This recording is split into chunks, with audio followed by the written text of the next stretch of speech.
A graça e a paz do nosso Senhor e Salvador Jesus Cristo.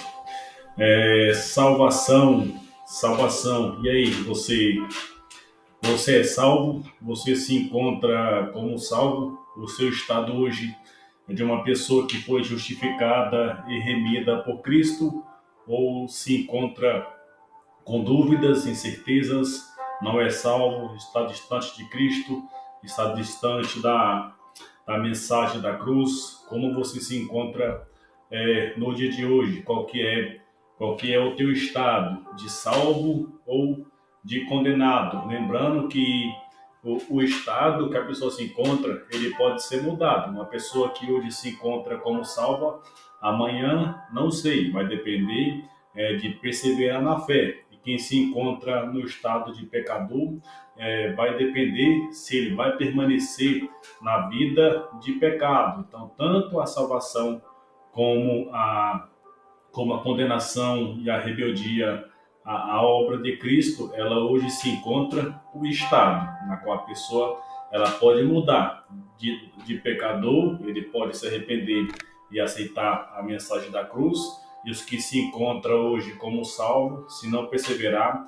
pode perder essa condição. Então, hoje a salvação, como a condenação, é uma condição. E aqui eu quero trazer um esclarecimento acerca desse assunto, que é a salvação do corpo, da alma e do espírito, na qual eu coloquei em negrito a certeza da salvação para o cristão. Você é salvo ou não? Você tem plena convicção da tua salvação em Cristo Jesus? De fato, você é salvo ou você tem dúvidas? Ou teu coração tem certezas de que se hoje você fosse chamado, você seria aceito ou rejeitado por Cristo?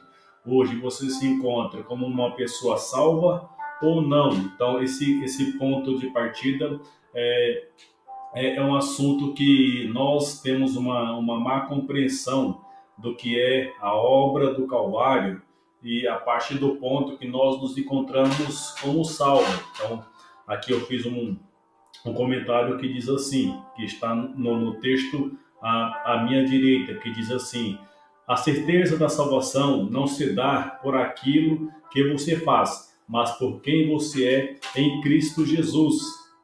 As atitudes, as atividades da igreja que você participa não é um pontinho para ajudar na sua salvação. Esta convicção da salvação não é pelas obras de justiça praticadas, mas porque em Jesus Cristo, em Jesus, o cristão teve os seus pecados perdoados, foi justificado e hoje é uma nova criatura, transformado e lavado pelo sangue do Cordeiro. Temos a base bíblica que está em Gálatas capítulo 2, versículo 16, onde fala que o homem não é salvo pelas obras da lei, mas por Cristo em seu sacrifício. E aqui eu quero me aprofundar no texto de 2 Coríntios, no seu capítulo 5, do versículo 11 ao versículo 21, onde Paulo vai discorrer do ministério da reconciliação. O ministério da reconciliação, porque toda a humanidade caída, perversa, pecador, sem exceção, na qual todos faziam parte, hoje alguns ainda fazem parte de uma natureza caída, e obstinada e separada de Deus. Isso para quem ainda não aceitou Cristo, continua como uma pessoa que ainda não teve a reconciliação com Deus. Então, a partir de Cristo, aquele que aceita Cristo como seu único e suficiente Salvador, ele se reconcilia com Deus Pai pelo sacrifício de Jesus. Então, a reconciliação do homem pecador com Deus é através de Cristo, onde Paulo fala do ministério da reconciliação, que ele diz que o homem, Romanos fala que todos pecaram e destituídos estão da glória de Deus, teve uma separação, um muro de inimizade que existia entre Deus e o homem, que é o pecado. Esse muro foi derrubado por Jesus no Calvário. Então, todo ser humano tem a oportunidade de se aproximar de Cristo e se reconciliar com Deus. Então, aí Paulo fala em 2 Coríntios, no seu capítulo 5, versículo 14, ele fala assim: pois o amor de Cristo nos constrange, porque estamos convencidos de que um morreu por todos, logo todos morreram, e ele morreu por todos, para que aqueles que vivem já não vivam mas para si mesmo, mas para aquele que por eles morreu e ressuscitou. Então aqui um dos pontos da pessoa ter a convicção da sua salvação é para quem ela vive, para quem você vive. A partir desse ponto que você vai ter a convicção de que você é salvo ou não. Se você aceitou Cristo como seu único e suficiente Salvador e você vive para Ele, você é salvo. Por quê? Porque você vive para Cristo. Viver para Cristo é você viver segundo aquilo que Cristo viveria. Aqui tem duas condições. Ou eu vivo para Cristo, ou eu vivo para o meu pecado e a minha concupiscência. Então, se eu vivo para Cristo, não tem como eu ser condenado. Por quê? Porque Cristo já sofreu a minha condenação. O castigo que me traz a paz já caiu sobre Cristo. Então não tem como eu sofrer duas vezes o castigo, porque Cristo já sofreu por mim. Cristo já pagou a minha dívida. Então, o que me mantém salvo e livre da condenação é se eu permanecer em Cristo. Então, se eu morri e vivo para Cristo, a minha vida está nele. Agora, quando eu não vivo para Cristo, aí tem a incerteza daquilo que eu sou e para quem eu vivo.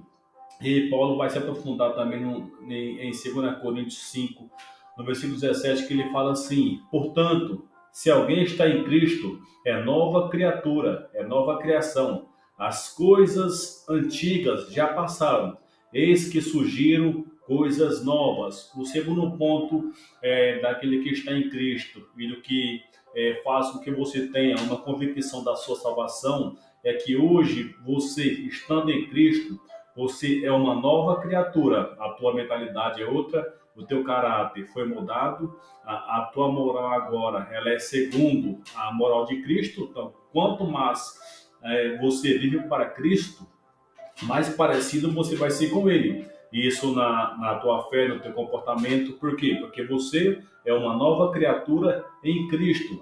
As antigas coisas passaram, a antiga conduta pecaminosa e obstinada ficou para trás, morreu, porque hoje você é uma nova criatura em Jesus. Então, lembrando que a tua salvação, a condição de salvo, não se dá pelo que você faz, mas sim por quem você é em Cristo, como Paulo fala em 2 Coríntios 5:17, em Cristo, a pessoa que aceitou Ele como seu único e suficiente Salvador é uma nova criatura. A velha criatura morreu e agora é uma nova criatura em Cristo Jesus. Agora são coisas novas porque as velhas ficaram para trás. Ele vai falar também no versículo 19, ele diz assim: ou seja, que Deus em Cristo estava reconciliando consigo o mundo, não levando em conta os pecados dos homens, e nos confiou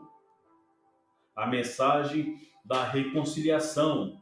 Portanto, somos embaixadores de Cristo, como se Deus estivesse fazendo o seu apelo por meio ou por nosso intermédio. Por amor a Cristo, suplicamos, reconcilie-se com Deus. Deus tornou pecado por nós aquele que não tinha pecado, para que nele nos tornássemos justiça de Deus, nos tornássemos justiça de Deus. Então a salvação, para você ter plena convicção da tua salvação, não é pelo quanto você congrega, não é pelo quanto você faz boas obras, não é pelo quanto você jejua, pelo quanto você santifica, porque isso é relativo. É relativo o quanto eu jejuo, o quanto eu sacrifico, o quanto eu renuncio, o quanto eu faço boas obras. Tudo isso ele é relativo. Por quê? Porque não é todo dia, não é todo dia que eu tenho boas obras. Não é todo dia que eu consigo fazer o jejum. Não é todo dia que eu falo não aos desejos humanos, porque a Bíblia fala que aquele que não peca, aquele que diz que não peca, este é mentiroso. Então, não é todo dia que você consegue manter um padrão de boas obras, um padrão de justiça. Você vai oscilar. Só que a questão é o que você é em Cristo. Porque se você for olhar, se a tua convicção da tua salvação estiver em tuas obras, é natural, você vai oscilar, porque você não consegue manter um padrão de boas obras todos os dias. Agora, quando você está em Cristo, você é nova criatura, e o ponto você viverá para Cristo. Vivendo para Cristo, você vai viver essa transformação a cada dia. Você vai se tornando a imagem do varão perfeito que é Cristo. Então, aqueles que acham que vão ter a plena convicção da sua salvação pelas suas obras, vão viver oscilando, porque não é todo dia que você vai conseguir praticar boas obras. Tem dia que você vai pecar, tem dia que você vai errar, tem dia que você vai falhar. Só que o ponto por estar em Cristo, primeiro, só o fato de você ter boas obras, só o fato de você ter a capacidade para jejuar, para renunciar ou para rejeitar os seus próprios desejos, por você ser um salvo. Só da pessoa renunciar, só da pessoa não ceder ao seu próprio desejo, é a condição do salvo.